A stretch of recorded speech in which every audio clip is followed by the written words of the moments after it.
بسم اللہ الرحمن الرحیم نحمدہ ونصلی علی رسولہ الکریم اما بعد۔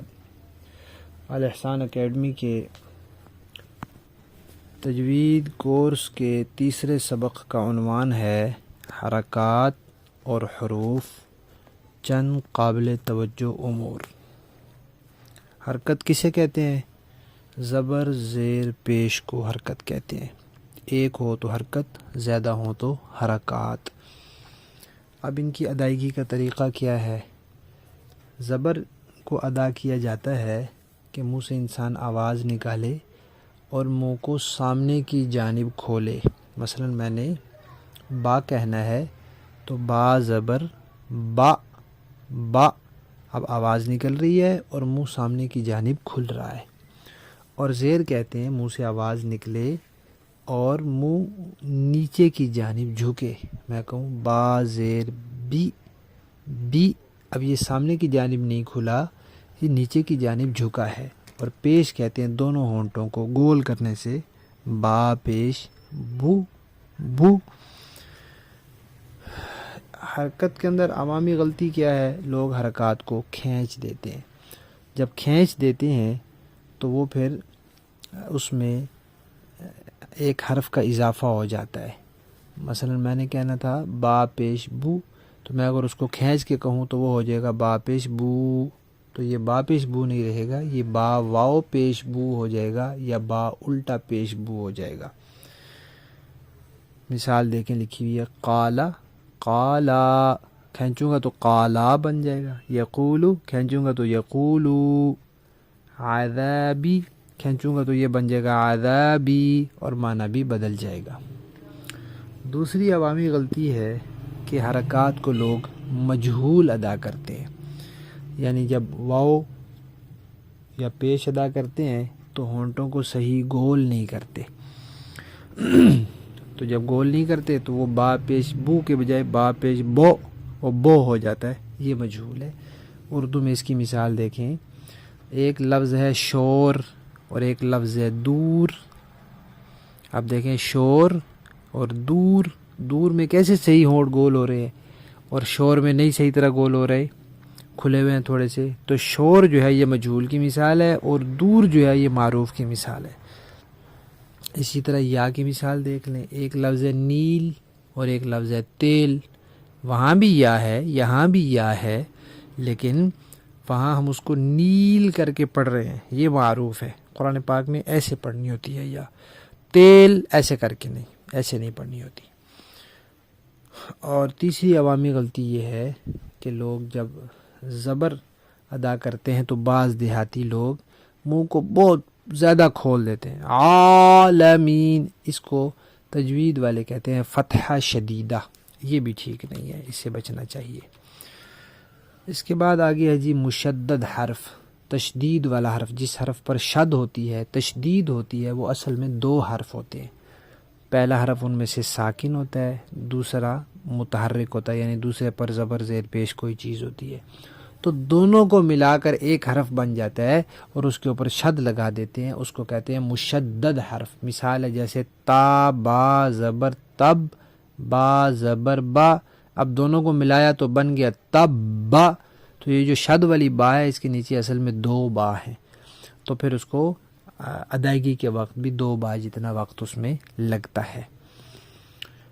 تیسری چیز ہے کھڑی حرکات، کھڑا زبر کھڑی زیر الٹا پیش ہم کہتے ہیں نا، تو کھڑی زبر جو ہے یہ ایسے ہی ادا ہوتی ہے جیسے با کھڑی زبر با، با الف زبر با، ایک جیسی ہیں۔ با کھڑی زیر بی، با یا زیر بی، ایک جیسے۔ با الٹا پیش بو، با واو پیش بو، یہ ایک جیسے ہیں۔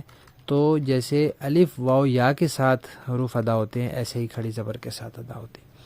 اگلی چیز ہے حروف کی تعداد۔ کل حروف 29 ہیں، ان کی 3 قسمیں ہیں۔ ایک وہ ہیں جو ہمیشہ موٹے ہوتے ہیں، ہمیشہ ان کو موٹا پڑھنا ہوتا ہے، وہ 7 حرف ہیں، خا، صاد زاد، طا ظا، غین اور قاف، ان کا مجموعہ ہے خص ضغط قز، اس طرح یاد رکھا جا سکتا ہے۔ دوسرے نمبر پہ وہ حروف ہیں جو کبھی موٹے ہوتے ہیں کبھی باریک ہوتے ہیں، وہ 3 ہیں۔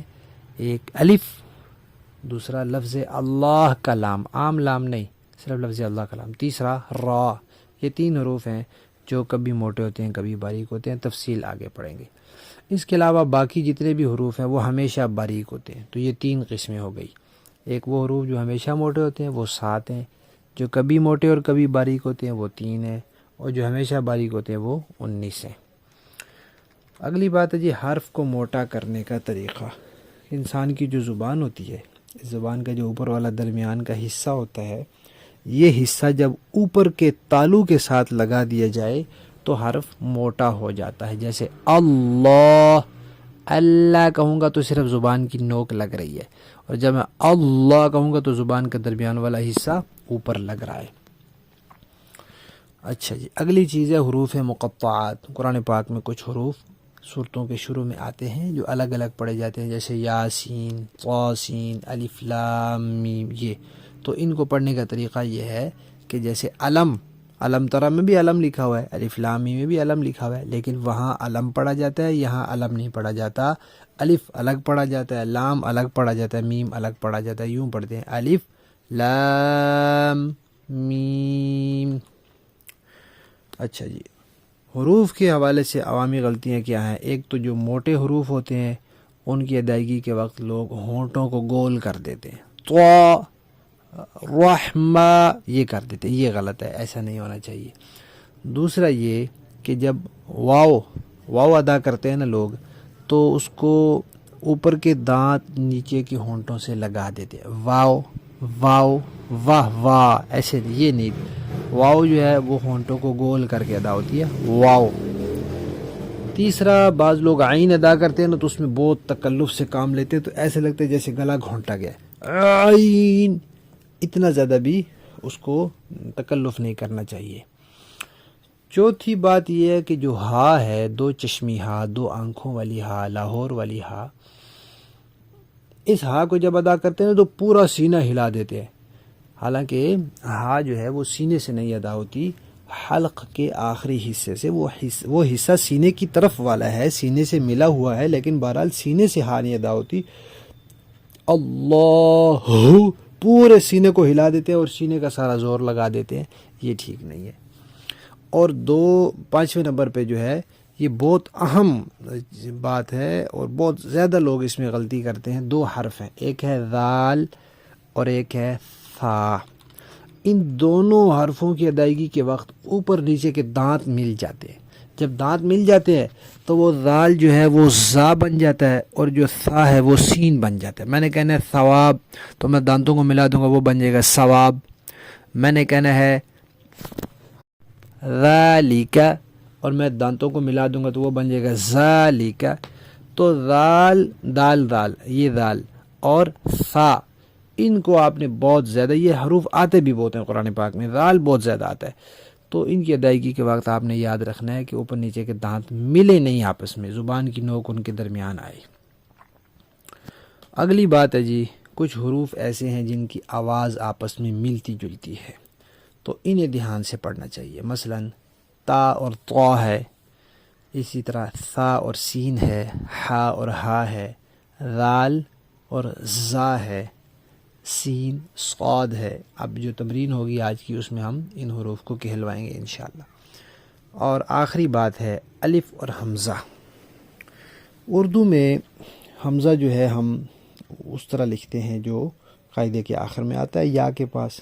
عربی میں حمزہ جو لکھا جاتا ہے وہ زیادہ تر الف کی شکل میں لکھا جاتا ہے، جیسے الف لکھتے ہیں ویسے وہ حمزہ بھی لکھتے ہیں۔ فرق کیسے ہوتا ہے کہ حمزہ کے اوپر یہ زبر ہوتی ہے یا زیر ہوتی ہے یا پیش ہوتی ہے یا اوپر جزم لکھی ہوئی ہوتی ہے اور وہ جھٹکے سے پڑھا جاتا ہے، جیسے تعلمون۔ جبکہ الف جو ہوتا ہے اس کے اوپر نہ زبر ہوتی ہے، نہ زیر، نہ پیش، اور اس کے اوپر جزم بھی نہیں لکھی ہوئی ہوتی، وہ بغیر جھٹکے کے پڑھا جاتا ہے، جیسے قال۔ یہ فرق ہے۔ الف وہی ہوتا ہے جو خالی ہو، جیسے قال، جیسے مالکی، جیسے ضالین وغیرہ۔ تو آج کے سبق میں ایک تو حرکات کا بیان پڑا اور حرکات کے حوالے سے 2 عوامی غلطیاں۔ دوسرا مشدد حرف پڑھا، تیسرا کھڑی حرکات کی ادائیگی کا طریقہ، چوتھا حروف کی تعداد اور ان کی 3 قسمیں، پانچویں چیز حرف کو موٹا کرنے کا طریقہ، چھٹی چیز حروف مقطعات، اور ساتویں چیز حروف کے حوالے سے عوامی غلطیاں، آٹھویں چیز ملتی جلتی آواز والے حروف، اور آخری چیز الف اور حمزہ۔